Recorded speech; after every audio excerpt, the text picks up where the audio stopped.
Corona संक्रमण से बिगड़े हालात को लेकर मुख्यमंत्री नीतीश कुमार की अध्यक्षता में हुई कैबिनेट बैठक में 13 एजेंडों पर लगी मुहर। 14 दिनों की न्यायिक हिरासत में सुपौल के वीरपुर जेल भेजे गए पप्पू यादव 32 साल पुराने केस में हुई गिरफ्तारी। रोहतास में दिखा तेज रफ्तार का कहर, सड़क हादसे में एक ही परिवार के 4 लोगों की दर्दनाक मौत, तिलक समारोह में जा रहे थे सभी। बिहार में थमने लगी संक्रमण की रफ्तार, पिछले 24 घंटे में मिले 10,920 नए मामले, रिकवरी रेट बढ़कर हुआ 82.77%। नमस्कार, आप देख रहे डीटीवी भारत और मैं हूं आपके साथ ऋतिक। बुलेटिन की शुरुआत करेंगे। बिहार में कोरोना संक्रमण के बीच बिगड़ते हालातों को दुरुस्त करने के लिए मुख्यमंत्री नीतीश कुमार की अध्यक्षता में कैबिनेट की बैठक हुई है, जिसमें 13 एजेंडों पर मुहर लगी है। इस बैठक में सबसे ज्यादा चरमराई स्वास्थ्य व्यवस्था को दुरुस्त करने पर जोर दिया गया है। वहीं ग्रामीण इलाकों में चिकित्सकों की कमी को देखते हुए सरकार ने बड़ा फैसला लिया है, जिसमें नीतीश कुमार ने गांव-गांव में एमबीबीएस डॉक्टरों की तैनाती के लिए 2580 पद सृजित किए हैं। इन डॉक्टरों की बहाली संविदा के आधार पर की जाएगी। इसके अलावा कोविड टीकाकरण को लेकर 1000 करोड़ रुपए जारी किए गए हैं। गरीबों को मुफ्त अनाज उपलब्ध कराने के लिए 117 करोड़ की मंजूरी। इस फैसले के कारण प्रदेश के 8.71 करोड़ गरीबों को मुफ्त अनाज का लाभ मिलेगा। ग्रामीण क्षेत्र में एम्बुलेंस की सेवा देने के लिए हर प्रखंड में 2-2 एम्बुलेंस की खरीदारी को मंजूरी दी गई है। साथ ही नीतीश सरकार ने शिक्षकों के रुके हुए वेतन भुगतान की भी मंजूरी दी है, जिसके लिए सरकार ने 3.25 लाख शिक्षकों के वेतन भुगतान के लिए 1716 करोड़ रुपए की मंजूरी दी है। इस फैसले के बाद अब शिक्षकों के लगभग 2 महीने का बकाया वेतन का भुगतान तुरंत हो जाएगा।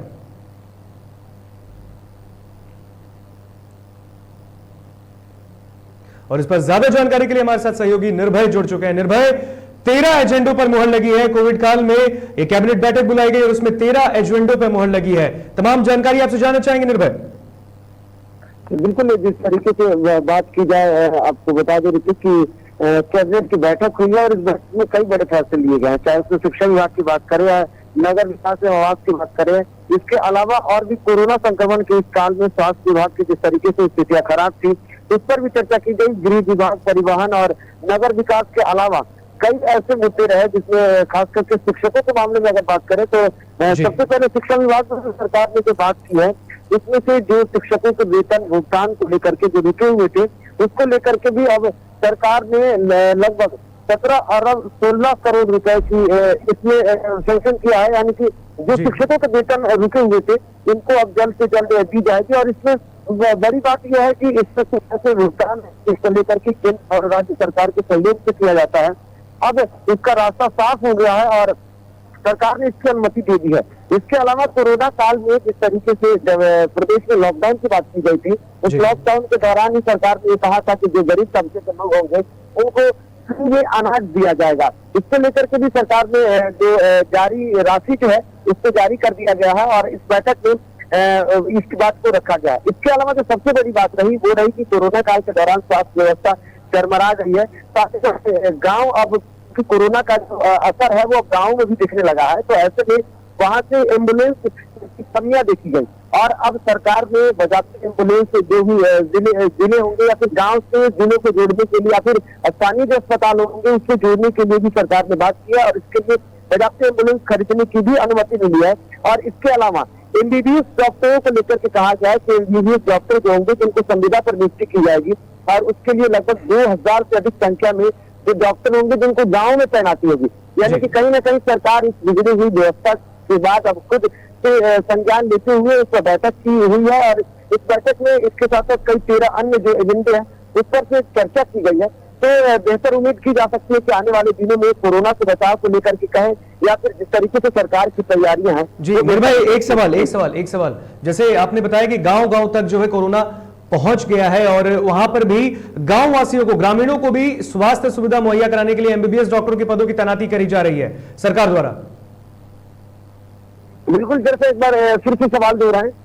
जी निर्भय, हमारा सवाल यह है कि गांव-गांव तक कोरोना संक्रमण का रफ्तार तेजी से पहुंच रहा है, वहां पर स्वास्थ्य सुविधा मुहैया नहीं कराई जा रही इतनी आसानी से, लेकिन अब वहां पर एमबीबीएस डॉक्टरों की तैनाती के लिए रिक्त पदों की भी वहां पर तैनाती की गई और वहां पर संविदा के आधार पर तैनाती होगी। लेकिन गांव-गांव के लिए जो सुविधा है, क्या अन्य सुविधा गांव के लिए निकल कर आ रही है कि गांव में जो लोग हैं जो कोरोना संक्रमण से जूझ रहे हैं उनको कैसे सुविधा पहुंचाई जाएगी नीतीश सरकार द्वारा? निर्भय, तो बिल्कुल आपको बता दूं कि गांव में फिलहाल कोरोना जो है, वैसे तो कह सकते हैं कि गांव में अभी उस तरीके से स्थितियां बिगड़ती हुई नहीं दिख रही है जो शहरों में है। और अगर रिपोर्टों को भी देखें ऋतिक, तो फिलहाल गांवों की स्थिति बेहतर रही है अब तक, लेकिन अब संक्रमण का जो खतरा है वो गांवों तक पहुंच गया है। और ऐसे में हमने कुछ ऐसे रिपोर्ट को अगर लेकर के देखेंगे तो इससे पहले गाँव की जो आबादी है वो बहुत अधिक है, और अगर गाँव में संक्रमण फैल जाता है तो उसे रोक पाना मुश्किल हो जाएगा। जी निर्भय, एक सवाल, गांव में लोग ज्यादा हैं, गांव में लोग ज्यादा, वहां तो टेस्ट भी नहीं हो रहा है। जब टेस्ट ही नहीं होगा तो पता कैसे चलेगा कि लोग पॉजिटिव है कि नेगेटिव है? ये गाइडलाइन जारी किया गया तो लोग उसका इस्तेमाल नहीं करते हैं। और ऐसे में लोगों की जागरूकता के लिए भले ही सरकार ये दावा कर रही है कि लोगों को जागरूक किया जाएगा, लेकिन अभी पूरी तरीके से जमीनी स्तर पर अगर आंकड़े को देखें तो जमीनी स्तर पर मामले बिल्कुल अलग है। और यहाँ अब सरकार के लिए ये बड़ी चुनौती होगी जिस तरीके से गांव में अगर स्थितियां खराब हो जाती है, संक्रमण का जो मामला फैल जाता है। दूसरी तरफ ये भी बात है कि गांव में संक्रमण फैला हुआ है, लेकिन जो मौतें हो रही है वो सरकारी आंकड़ों में भी दर्ज नहीं हो रही, क्योंकि गांव में अगर बुखार से लोगों की मौत होती है तो ये नहीं कहा जा सकता, क्योंकि टेस्टिंग प्रक्रिया भी गाँव में उतनी तेजी से नहीं हो रही है। तो ऐसे में कुछ कई सारी मौतें जो होती है उसको कोरोना संक्रमण के आंकड़ों से दूर लोग आम मौत के तरीके से समझ लेते हैं। लेकिन अब कुछ ऐसे रिपोर्ट आए हैं जिसमें ये दावा किया जा रहा है कि गांव में संक्रमण की रफ्तार फैल गई है। तो ऐसे में अब सरकार गांवों की तरफ उठाए हुए है, और ऐसे में जो पीएचसी अस्पताल हैं या फिर इसके अलावा जो अनुमंडल में जो अस्पताल होते हैं, तो वहाँ की स्थितियों को सुधार करने के लिए सरकार ने बजाते एमबीबीएस डॉक्टर या फिर जो बड़े चिकित्सक अधिकारी उनकी तैनाती की बात की है। समय का अभाव है निर्भय, आप तमाम जानकारी के लिए बहुत बहुत शुक्रिया आपका। तो बता दें कि नीतीश कैबिनेट की बैठक बुलाई गई, सीएम नीतीश कुमार की अध्यक्षता में यह बैठक हुई और 13 एजेंडों पर मुहर लगी है। और बढ़ते अगली खबर की तरफ, पूर्व सांसद सह जाप प्रमुख पप्पू यादव को मधेपुरा कोर्ट ने 32 साल पुराने मामले में 14 दिनों की न्यायिक हिरासत में भेज दिया है।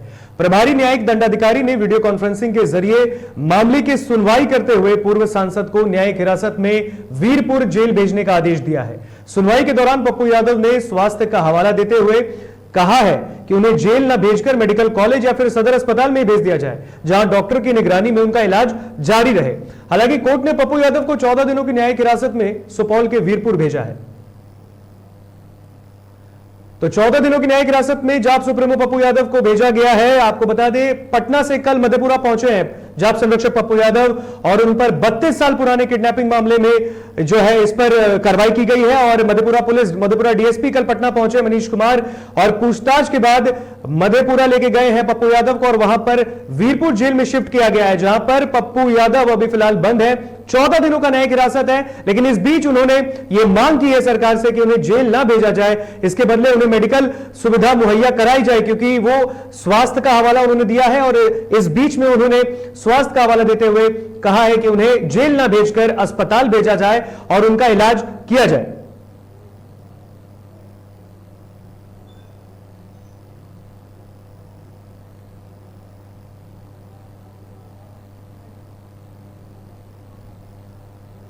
बड़ी खबर सामने आ रही है, देश में कोरोना के आंकड़े कुछ कम देखने को मिल रहे हैं और सोमवार को देश में कोरोना के कुल 3,29,000 मामले सामने आए हैं। देश में कोरोना की रफ्तार अब थोड़ी कम हुई है, 4 लाख का जो आंकड़ा है उसको हम पीछे कर रहे हैं। 3,29,000 मामले सामने निकल कर आए हैं, जो मंगलवार को बढ़कर 3,48,000 हो चुके हैं। आपको बता दें कि देश में एक दिन में पहली बार कोरोना से 4,205 मरीजों की जान गई है। यह चिंताजनक बात है। 24 घंटे में 4,205 लोगों ने कोरोना वायरस से अपना जान गंवाया है। 24 घंटे में ठीक होने वाले जो मरीज हैं वो भी 3,55,338 मरीज हैं, जो कि पिछले 24 घंटे में स्वस्थ होकर अपने घर जा चुके हैं। बड़ी खबर हम आपको दिखा रहे हैं, एक्टिव मरीजों की संख्या जो है वो अभी अगर बात करें तो उसमें भी गिरावट आई है। देश में कोरोना की जो रफ्तार है वो थोड़ी कम देखने को मिल रही है।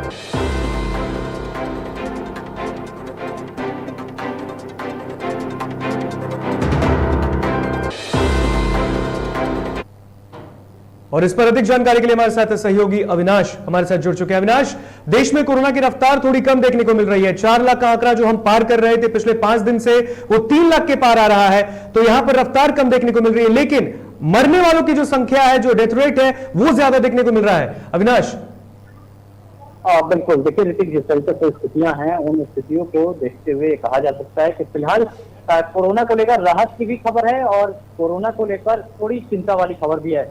राहत की खबर यह है कि अब जितने पॉजिटिव मरीज मिल रहे थे पिछले दिनों, उसमें गिरावट आई है और डेथ रेट जो है वो थोड़ा सा बढ़ा हुआ है। तो अगर कुल मरीजों की संख्या की बात कर ले, जैसे कि अभी आपने बताया कि लगभग 3,48,000 से ज्यादा नए मरीज मिले हैं और ठीक होने वाले मरीजों की संख्या की बात कर ले तो पिछले 24 घंटे में ठीक होने वाले मरीजों की संख्या 3,55,000 है। तो देखिए, अब जो नए मरीज मिल रहे हैं वो थोड़े कम मिल रहे हैं और अधिक संख्या में मरीज जो है मतलब ठीक होने की संख्या वो ज्यादा है। अगर हम रिकवरी रेट की बात कर लें तो 83.04% पर है और अगर एक्टिव मरीजों जितने हैं उनकी अगर एक्टिव मरीजों के कुल फीसदी की बात कर ले तो ये 15.87% है, इतने मरीज एक्टिव हैं। वहीं अगर डेथ रेट की बात कर लें तो 1.09% है और स्थितियां ऐसी है। ठीक है ऋतिक, कोरोना के जो मरीजों की मौत का आंकड़ा है वो बढ़ते जा रहा है और अभी लगभग 4200 से अधिक मरीजों की मौत पिछले 24 घंटे में हो गई है। तो स्थितियां ये है कि कहीं पर थोड़ी सी राहत मिल रही है, लेकिन दूसरी तरफ कोरोना अपने असर दिखा रहा है और मौत का आंकड़ा जो है वो लगातार बढ़ते जा रहा है। जी अविनाश, एक सवाल, देश में अब ऐसा सामने आ रहा है कि तीसरी लहर की शुरुआत होने वाली है और सेकेंड वेव में जहां तक त्राहिमाम मचाया कोरोना ने, हम सब ने देखा है, देश में भी 21 दिनों के कंप्लीट लॉकडाउन की बातें चल रही थी। ऐसे कयास लगाए जा रहे थे कि पूरे देश में अब कंप्लीट लॉकडाउन होगा। इस पर कोई चर्चा नहीं हुई है फिलहाल अब तक। बिल्कुल, देखिए लॉकडाउन पर अभी तक कोई चर्चा नहीं हुई है, ये आश्चर्यचकित बात है। हालांकि अब सरकार की क्या मंशा रही है, देखिए एक तो अर्थव्यवस्था को लेकर सोचना पड़ रहा है और दूसरा लोगों को बचाने के लिए भी सोचना पड़ रहा है। अर्थात सरकार के सामने आगे कुआं पीछे खाई वाली स्थिति है कि अगर लोगों को बचाया जाता है, लॉकडाउन पूरी तरीके से लगाया जाता है तो अर्थव्यवस्था, मार्केट पूरा क्रैश कर गया था, वो इस बार भी देखने को मिलेगा। और जैसा अगर हम लॉकडाउन नहीं लगाते हैं तो इसकी अर्थव्यवस्था को भी या मार्केट को भी बचाए रखते हैं तो कोरोना अपना असर दिखा रहा है। देखिए, इसमें जो राज्य हैं जहां पर लॉकडाउन लगा हुआ है उन राज्यों की पॉजिटिविटी रेट जो है उसमें गिरावट आई है, इस वजह से पूरे देश में जो नए मरीज मिल रहे हैं उसमें गिरावट देखने को मिल रही है। हालांकि देश अभी तक केंद्र सरकार ने कोई बड़ा फैसला तो नहीं लिया है। हाँ, एडवाइजरी जारी जरूर की गई है, कोरोना को लेकर अपना प्रोटोकॉल जारी तो जरूर किया गया है। चाहे वो बात अभी पिछले दिनों कर ले जो नई एडवाइजरी आई थी जिसके साथ ये कहा गया था कि नहीं, अब कोरोना जो डेडिकेटेड हॉस्पिटल है वहां पर जो सस्पेक्टेड वार्ड है वहां पर भर्ती होने के लिए आपको कोरोना की पॉजिटिव रिपोर्ट दिखानी जरूरी नहीं है। तो तमाम जो व्यवस्था है वो की तो जा रही है, लेकिन इसका कोई मतलब बड़ा असर केंद्र सरकार के साथ नहीं नजर आ रहा। हालांकि राज्यों की कई सरकारों ने अपने राज्य में लॉकडाउन लगाया, जिसकी वजह से पॉजिटिविटी रेट में थोड़ी सी कमी आई है। हालांकि डेथ रेट में अभी भी कमी नहीं आई है। जी एक सवाल, एक आखिरी सवाल आपसे अविनाश, भारत के कई राज्यों में लॉकडाउन लगा हुआ है, चाहे बिहार हो, उत्तर प्रदेश हो, कहीं कहीं लॉकडाउन, कंप्लीट लॉकडाउन लगाया गया है। महाराष्ट्र हॉटस्पॉट पॉइंट हुआ करता था कोरोना में, कोरोना के मामलों में जहां इजाफा हर रोज होते थे, 24 घंटे में जो आंकड़े हमारे सामने आते थे, लेकिन अब कर्नाटक बाजी मार रहा है। यहां पर भी जो मामले हैं वो महाराष्ट्र से ज्यादा निकलकर सामने आ रहे हैं, यहां पर भी लापरवाही बरती जा रही है। देखिए, जहां पर भी लापरवाही बरती जाएगी ऋतिक, कोरोना किसी को छोड़ने वाला नहीं है। कोरोना आम खास या राजनेता, पुलिसकर्मी या इनको ये किसी को नहीं पहचानता। ये सिर्फ और सिर्फ लापरवाह लोगों और जिस तरीके से जो भी हो उनके प्रति ज्यादा घातक है। लगातार डॉक्टरों की एडवाइजरी आप देख लीजिए, केंद्र सरकार की एडवाइजरी आप देख लीजिए, राज्य सरकारों की एडवाइजरी देख लीजिए, जो बुद्धिजीवी हैं उनकी एडवाइजरी देख लीजिए, रिसर्चर की देख लीजिए, वैज्ञानिक की देख लीजिए। वो यही कह रहे हैं कि कोरोना से बचना ही एकमात्र फिलहाल उपाय है, कोई इलाज अभी तक नहीं है और लिमिटेड दवाइयों का उपयोग किया जा रहा है। और उसमें भी अब जो वैक्सीनेशन की प्रक्रिया की बात कर लें तो वैक्सीनेशन की प्रक्रिया भी बहुत ज्यादा कारगर साबित नहीं नजर आ रही है। इतनी बड़ी जनसंख्या वाले देश में अब तक सिर्फ 17.5 करोड़ के आसपास लोगों को वैक्सीन दी गई है, तो ये काफी धीमी है। इसमें भी मैं आपको कुछ आंकड़े बता दूं जो केंद्रीय स्वास्थ्य मंत्रालय द्वारा जारी किए गए हैं। इन आंकड़ों के अनुसार 60 साल से अधिक वाले जो लोग हैं उनको 40.5% ऐसे लोग हैं जो 60 साल से ऊपर हैं जिनको कोरोना की वैक्सीन दी गई है। ये 17.5 करोड़ में से आंकड़ा निकाला गया है। 45 से 60 के अगर लोगों को देखें तो इनकी संख्या 45। और 30 से 45 साल के लोगों को देखा जाए तो ये मात्र 9% लोगों को अभी तक वैक्सीन लगाया गया है। और ऐसे में अगर 18 से 30 साल के आयु के बीच के लोगों को देखे तो ये 4.8% लोग हैं जिनको अब तक वैक्सीन लगाई गई। तो देखिए वैक्सीनेशन की प्रक्रिया भी काफी धीमी चल रही है, इसको बढ़ाने की जरूरत है और इसके बाद तमाम जो परिस्थितियां हैं उसको कंट्रोल करने की जरूरत है। जी जी अविनाश, आपसे अब हम बिहार के बारे में भी जानना चाहेंगे। बिहार में भी लॉकडाउन लगा है, 10 दिनों का लॉकडाउन लगाया गया था, 15 मई तक का लॉकडाउन लगा है यहाँ पे, और उसका भी नतीजा देखने को मिल रहा है। नीतीश सरकार ने देर आई दुरुस्त आई वाली कहावत को चरितार्थ किया, लेकिन लॉकडाउन का प्रतिफल देखने को मिल रहा है। यहां पर भी हर दिन 1000 के जो मामले कम होते दिख रहे हैं, 13,000 से 12,000 और अब 11 और अब 10,000 तक पूरे सूबे में जो मामले हैं वो निकलकर सामने आ रहे हैं। तो यहां पर भी नीतीश सरकार ने जो लॉकडाउन लगाया, क्या उसे आगे बढ़ाने की आवश्यकता है?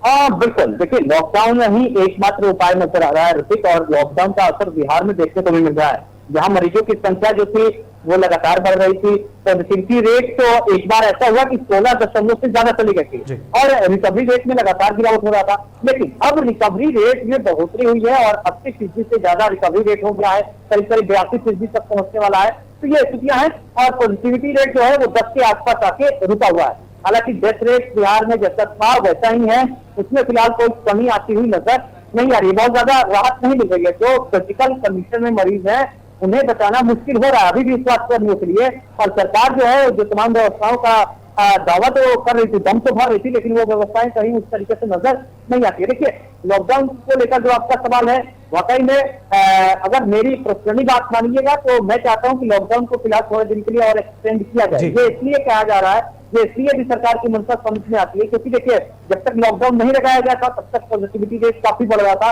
16% तक चला गया था। लेकिन जैसे ही लॉकडाउन लगाया गया, सख्ती से पालन कराया गया, चीजों को कंट्रोल किया गया, लोगों ने भी अपनी सहभागिता इसमें निभाई, इस वजह से थोड़ी पॉजिटिविटी रेट में कमी आई और अब राहत भरी खबर है कि 10,000 के आसपास नए मरीज मिल रहे हैं और इसमें और कमी आएगा। हालांकि देखिए अगर रिसर्चर्स की बात कर ले, वैज्ञानिकों की बात कर ले, डॉक्टर्स की बात कर ले, तो उनका पहले भी ये कहना रहा है कि 15 मई के आसपास जब हम जाएंगे तब जो होगा कोरोना का जो रफ्तार जो है वो थोड़ी सी कमी वहां से नजर आएगी। अर्थात देखिए कोरोना का एक जो ट्रेंड हमने पिछले साल भी देखा था या इस बार भी हम देख रहे हैं कि जब कोरोना बढ़ रहा है तो बहुत पिच में बढ़ रहा है, लेकिन एक स्तर पर जाते जाते अब वहां से उसको नीचे आना है, तो वहां पर जाकर फिर वो उसकी रफ्तार कम हो रही है, उससे जो खतरा है वो थोड़ा सा कम हो रहा है, तो वहां से फिर पॉजिटिविटी रेट जो है वो थोड़ी सी कम होने लग रही है। लेकिन दूसरी लहर बहुत खतरनाक रही है भारत के लिए, कई लोगों की जानें चली गई हैं, लगातार जो है कोरोना से मौत का आंकड़ा भी देश में ही बढ़ रहा है, इसलिए अभी भी सतर्क रहने की जरूरत है।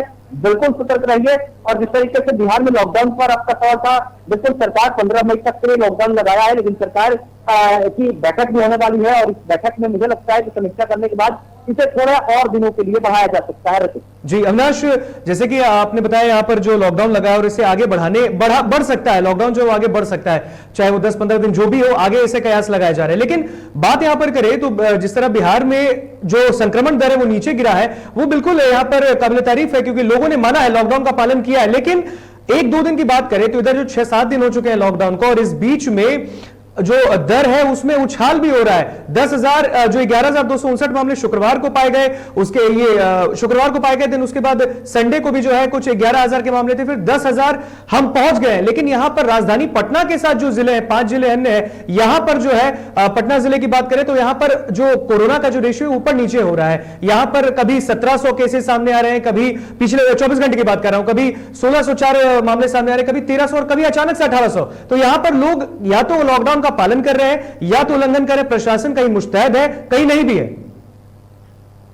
देखिए पटना की अगर बात कर लें तो एक तो राजधानी पटना इसमें आता है और दूसरा पूरा पटना जिला आता है। पटना जिला का परिसीमन की बात कर ले तो वो काफी बड़ा है, इसमें कई गांव हैं, कई छोटे छोटे शहर भी हैं और राजधानी पटना इसमें सबसे अहम है। राजधानी पटना की अगर बात कर लें तो यहाँ एयरपोर्ट है, रेलवे स्टेशन है, बस स्टैंड है, जहाँ तमाम पूरे राज्य से लोग आते हैं और दूसरे राज्यों से भी लोग यहीं पर आते हैं और यहाँ से फिर अपने अपने घरों को जाते हैं। तो देखिए राजधानी पटना और पटना के आसपास का इलाका संक्रमित आगे भी रहेगा, क्योंकि यहाँ दूसरे राज्यों से भी लोग आ रहे हैं जो कोरोना लेकर भी आ रहे हैं, कोरोना से वो यहाँ पर जंग जीत भी रहे हैं और दूसरे जिलों से भी जो लोग आ रहे हैं उनका अगर यहाँ टेस्ट किया जा रहा है तो वो यहाँ पर पॉजिटिव पाए जा रहे हैं, जिनकी तबीयत खराब हो रही है, जहाँ सदर अस्पताल में इलाज नहीं मिल पा रहा है, वो एनएमसीएच आ रहे हैं, वो आ रहे हैं, वो एम्स आ रहे हैं, वो आईजीआईएमएस आ रहे हैं, तो ये जिले दूसरे जिलों से जो लोग आ रहे हैं उस वजह से भी यहाँ पर संक्रमण बढ़ रहा है। हालांकि पटना में जिस तरीके से जनसंख्या है और उस जनसंख्या को नियंत्रण करना और उस पर लगाम लगाना, ये थोड़ा सा प्रशासन के लिए ट्रेनिंग से साबित हो रहा है। इसलिए प्रशासन ने पिछले दिनों हमने देखा किस तरीके से लाठियां भी बांधी और लोग अब थोड़ा समझ रहे हैं। लेकिन राजधानी पटना में कई ऐसे ऑफिस हैं जो फिलहाल चल रहे हैं, चाहे वो सरकारी कार्यालय हो या फिर प्राइवेट, क्योंकि सरकार के गाइडलाइन के अनुसार उनको खोलना था, इसलिए खोला जा रहा है, इसलिए सड़कों पर लोग दिख रहे हैं। लेकिन स्थिति अगर ये रही तो राजधानी पटना को भी थोड़ा फिलहाल हम आपको यहाँ पर रोकना चाहेंगे, समय का अभाव है, लेकिन तमाम जानकारी जो आपने हमसे साझा की उसके लिए बहुत बहुत शुक्रिया आपका। हम आगे भी आपसे इस पर अपडेट लेते रहेंगे, आप इस पर नजर बनाए रखिए। तो बढ़ते अगली खबर की तरफ। वीरपुर जेल में बंद पूर्व सांसद और जाप संरक्षक पप्पू यादव ने भूख हड़ताल कर दी है। पप्पू यादव जेल में सुविधा नहीं मिलने से नाराज हैं। उन्होंने जेल जाने से पहले भी कोर्ट के समक्ष अपनी बीमारी का हवाला दिया।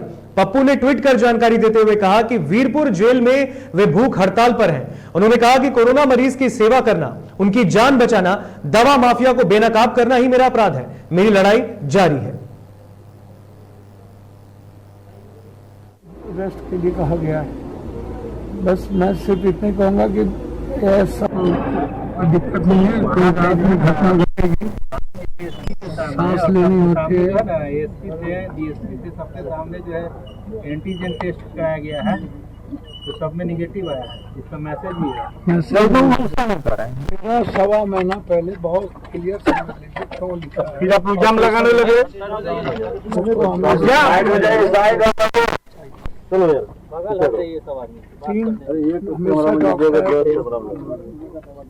पांच बार 5 दवाई है, 5 दवाई है, इमरजेंसी है, वो है कमोड है, वो कंप्लीट रूप से बैठने का, वो किडनी में ये है, उसके बाद एक कंप्लीट रूप से 24 घंटे अटेंडेंस चाहिए। अटेंडेंट हमारा जाप सुप्रीमो पप्पू यादव को पटना पुलिस के द्वारा गिरफ्तार किए जाने के विरोध में जाप कार्यकर्ताओं ने लखीसराय और गया में मुख्यमंत्री का पुतला दहन किया। इस दौरान जाप कार्यकर्ताओं ने पप्पू यादव को अविलंब छोड़ने की मांग की है। कार्यकर्ताओं ने कहा कि अगर पप्पू यादव को नहीं छोड़ा गया तो जन अधिकार पार्टी के कार्यकर्ता और बिहार के लोग नीतीश कुमार के खिलाफ उग्र प्रदर्शन करेंगे। पप्पू यादव को रिहा करना होगा।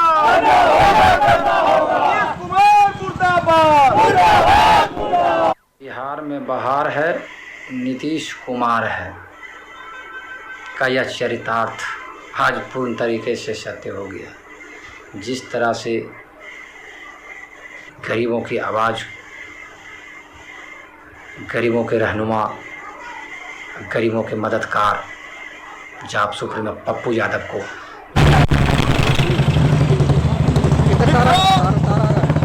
आज बिहार के जनगण के नेता, जन अधिकार पार्टी के राष्ट्रीय अध्यक्ष आदरणीय पप्पू यादव को एक साजिश के तहत नीतीश कुमार जो हिटलर की सरकार बिहार में है, उसने गिरफ्तार करने का काम किया है। मित्रों, मैं बताना चाहता हूं कि पूरे बिहार के किसी भी आपदा में अगर कोई बिहार में खड़ा रहने वाला है तो अकेला पप्पू यादव है। कोरोना महामारी के इस दौर में जहां स्वास्थ्य व्यवस्था पूरी तरह चरमरा गई है, तो वहीं अस्पतालों में दिन रात जान को जोखिम में डालकर डॉक्टर संक्रमित मरीजों का इलाज कर रहे हैं। इसके बावजूद भी स्वास्थ्य विभाग की लापरवाही के कारण डॉक्टर दाने दाने के लिए मोहताज हो गए हैं, जिसका नजारा राजधानी पटना के एनएमसीएच अस्पताल में देखने को मिला। यहां के सीनियर रेजिडेंट डॉक्टरों को पिछले कई महीनों से वेतन नहीं मिलने के बाद परेशान हो गए हैं और अब पत्रकारों के सामने प्रेस वार्ता कर अपनी बात रखी है। और इस दौरान सीनियर रेजिडेंट एसोसिएशन के अध्यक्ष शिखा रौलक ने बताया कि कोरोना महामारी के दौर में भी अपनी ड्यूटी पूरी ईमानदारी के साथ कर रहे हैं, लेकिन अब भूखे काम करना संभव नहीं हो पा रहा है कि हमारी सैलरी को 95,000 से ज्यादा बढ़ाकर कर दी जाए, क्योंकि हमारे कनिष्ठ पद पे जो पोस्ट ग्रेजुएट स्टूडेंट्स की सैलरी है, उनकी सैलरी अभी बढ़ाकर 95,000 पर महीने कर दी गई है। हमारा बढ़ा हमें दिया जाए। जिस प्रकार सीनियर रेजिडेंट्स आउटसाइड बिहार, उन लोगों का वेतन 1,10,000 से 1,20,000 है, हमारे बारे में भी सोचा जाए, क्योंकि maximum number of deaths Covid की वजह से जिन डॉक्टरों की जिस स्टेट में हुई है वो। भागलपुर जिले के ग्लोकल अस्पताल में महिला से छेड़छाड़ मामले में पुलिस ने तत्परता दिखाते हुए आरोपी वार्ड बॉय को गिरफ्तार किया है। बताया जा रहा है कि आरोपी ज्योति कुमार ने अस्पताल में वारदात को अंजाम दिया। गौरतलब है कि इससे पहले ग्लोकल अस्पताल ने कहा था कि उसके यहां ज्योति कुमार नाम का वार्ड बॉय काम करता था, उसे बर्खास्त कर दिया गया।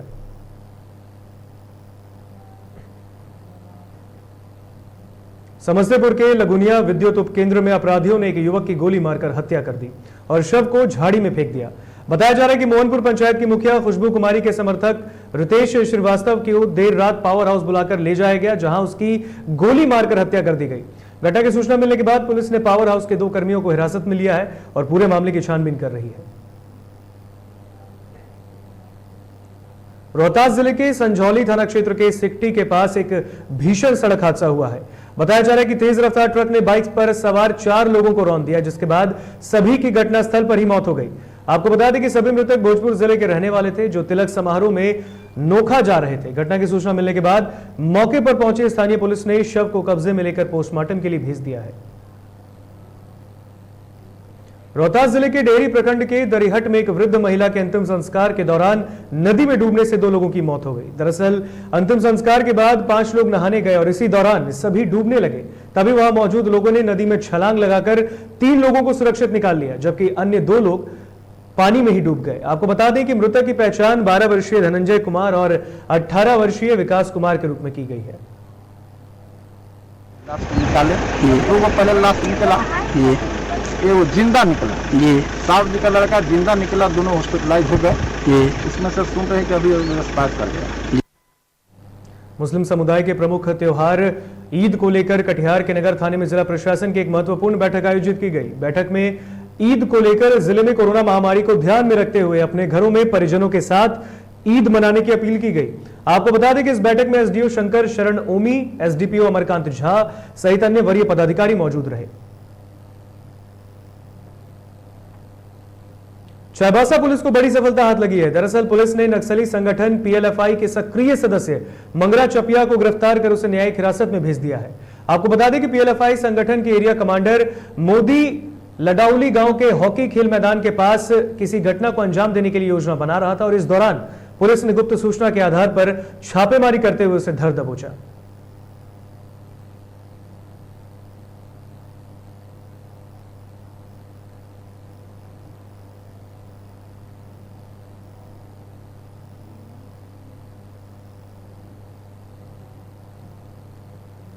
फिलहाल बुलेटिन में इतना ही। यहां में दीजिए इजाजत, बने रहिए डीटीवी भारत के साथ। लेकिन जाने से पहले, जैसा कि लगातार हम आपसे अपील कर रहे हैं कि बिहार में भी लॉकडाउन लगा है, 10 दिनों का कंप्लीट लॉकडाउन। इसका पालन करें, कोरोना गाइडलाइंस का पालन करें और इस खतरनाक कोरोना वायरस के संक्रमण से बचें, अपने आप को सुरक्षित रखें, सेफ रहें, सतर्क रहें।